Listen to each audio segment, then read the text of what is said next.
안녕하세요. 말씀 묵상과 기도의 강태우 목사입니다. 오늘은 도저히 감사할 수 없는 상황 가운데 라는 제목으로 하나님께서 말씀을 통해 주신 은혜를 나누고자 합니다. 오늘의 만나를 먼저 보겠습니다. 데살로니가 전서 5장 18절입니다. 다들 외우고 있는 본문이죠. 함께 암송해 보도록 하겠습니다. 범사에 감사하라. 이것이 그리스도 예수 안에서 너희를 향하신 하나님의 뜻이니라. 아멘. 코로나19 재앙이 장기화되며 익숙했던 일상을 잃어버리고 낯선 날들을 살아갑니다. 지금까지 전 세계적으로 1600만 명이 감염되었고 그리고 60만 명이 사망하였다고 합니다. 그리고 지금도 미국은 하루에 6만 명, 7만 명이, 그리고 인도는 5만 명, 브라질도 5만 명씩 확진자가 발생하며 하루 20만 명이 넘는 코로나 확진자가 전 세계적으로 생기고 있습니다. 전염병 팬데믹이 장기화되면서 심리적인 고통을 겪는 사람들도 많이 늘어난다고 합니다. 그로 인해서 코로나 블루라는 신조어도 생겨났습니다. 경제적 고통으로 차라리 아침에 눈을 뜨고 싶지 않다라는 슬픈 소식들이 곳곳에서 들려옵니다. 감사와 기쁨보다는 우리 삶 가운데 걱정과 불만과 불평이 넘치고 그리고 인류의 생존을 위협하는 상황 가운데 있습니다. 일상이 사라져버린 그 자리를 불안, 불확실성, 두려움, 공포가 채우고 기쁨과 감사도 모두 사라져 버렸습니다. 솔직히 도저히 감사할 거리를 찾을래야 찾을 수도 없는 그런 상황입니다. 영성신학자였던 헨리 나우에는 이런 상황 속에서 우리가 벗어나는 길은 감사라고 말했습니다. 그는 원망은 차가운 분노다. 뜨거운 분노가 차가워지면 마음이 무정해지고 삶이 엉망이 된다. 원망은 당신을 의심과 냉소와 우울함에 빠뜨린다. 원망은 삶의 가장 못돼 먹은 속성 중 하나다. 불만에 집착하면 마음에 원망이 차고 원망은 성령의 역사를 억제하고 내면의 하나님 나라를 축소시킨다. 원망은 믿음, 소망, 사랑을 두려움, 의심, 경쟁심으로 바꾼다. 이것을 벗어나게 하는 것은 감사이다. 이렇게 말했습니다.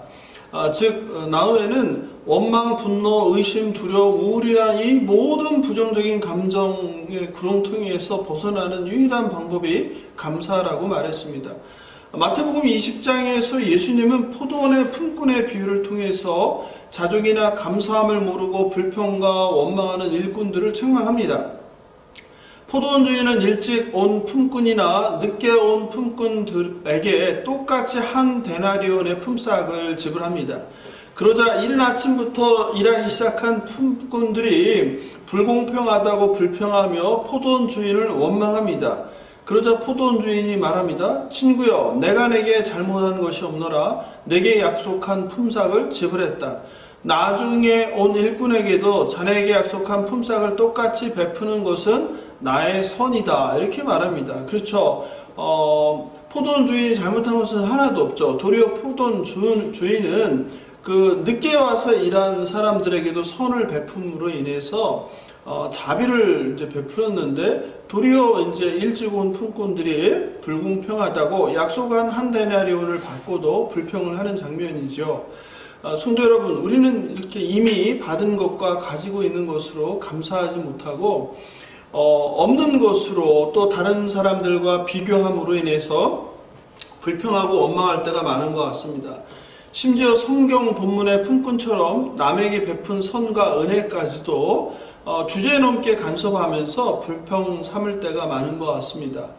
불평과 불공평 그리고 정의와 불의의 판단 기준이 하나님 아버지나 성경의 진리의 말씀이 아니라 자신의 이익과 이해관계일 때가 많습니다. 온 인류가 예외 없이 전염병으로 고통받고 신음하고 있습니다. 감사할 거리를 찾으려고 애쓰지 않아도 감사할 거리는 여기서 다시 하겠습니다. 찾으려고 애쓰지 않아도 우리 주변에는 불평과 그리고 불만과 원망거리가 꼬리를 물며 쏟아지는 힘든 시절입니다. 빼앗긴 일상, 그리고 실업의 증가, 또 기업들의 부도, 또 질병에 대한 공포와 두려움, 또 점점점 악화돼 가고 있는 경제 상황, 그리고 전 세계적으로 모든 나라가 막혀서 이동할 수도 없는 그런 상황, 어느 것 하나 낙관적이고 희망의 소리는 들려오지 않고 있습니다. 감사할래야 감사할 거리를 찾을 수도 없는 그런 암담한 상황입니다. 그런데 바울은 데살로니가 교회 성도들에게 범사에 감사하라고 오늘 권면하고 있습니다. 그런데 우리가 여기서 놓치면 안 되는 중요한 것은 감사해야 하는 이유입니다. 그것은 우리를 둘러싸고 있는 고난을 벗어났거나 문제가 해결돼서 기쁘고 감사하라는 것이 아닙니다. 바울이 범사에 감사하라고 선포한 이유는 그것이 우리를 향한 주님의 뜻이라고 합니다. 그것도 그리스도 안에서, 예수 안에서 너희를 향한 하나님의 뜻이라고 권면하고 있습니다. 범사에 감사하는 것은 그리스도인인 저와 여러분이 선택해야 하는 것이 아니라 의무라고 말합니다. 예수 안에서 우리를 향한 하나님의 뜻입니다. 성도 여러분, 범사에 감사하시길 바랍니다. 시편 기자는 시편 107편 1절에서 여호와께 감사하라, 그는 선하시며 그 인자하심이 영원함이로다 라고 이야기합니다. 오직 우리에게 구원을 주신 하나님과 그의 아들 예수 그리스도로 감사하는 저와 여러분 되길 예수님의 이름으로 축복하며 기도합니다. 문제가 해결됐거나 고난을 벗어났기 때문에 그로 인해서 감사하는 것이 아니라 문제는 그대로이고 그리고 고난은 여전하지만 오직 구원을 주신 여호와 하나님으로 그리고 예수 그리스도로 인해서 감사하라는 바울의 권면입니다. 성도 여러분, 많이 힘드시죠? 오늘 말씀 붙들고 우리가 예수 그리스도 안에서 구원을 주신 하나님 아버지로 감사할 수 있는 저와 여러분 되길 예수님의 이름으로 축복하며 기도합니다. 오늘의 기도 보겠습니다. 첫째, 큰 것이 아닌 작은 것에, 없는 것이 아니라 가진 것에 감사하게 하옵소서. 둘째, 잃어버리고 있는 것들을 슬퍼하지 말고 그것이 얼마나 소중한 것이었음을 깨닫게 됨을 감사하게 하옵소서.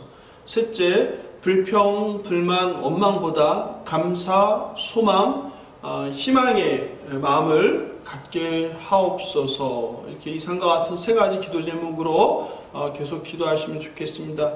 오늘도 우리를 향하신 하나님의 뜻인 범사에 감사라는 이 말씀 붙들고 힘든 세상 가운데 소망을 가지고 살아내는 저와 여러분 되길 예수님의 이름으로 축복하며 기도합니다.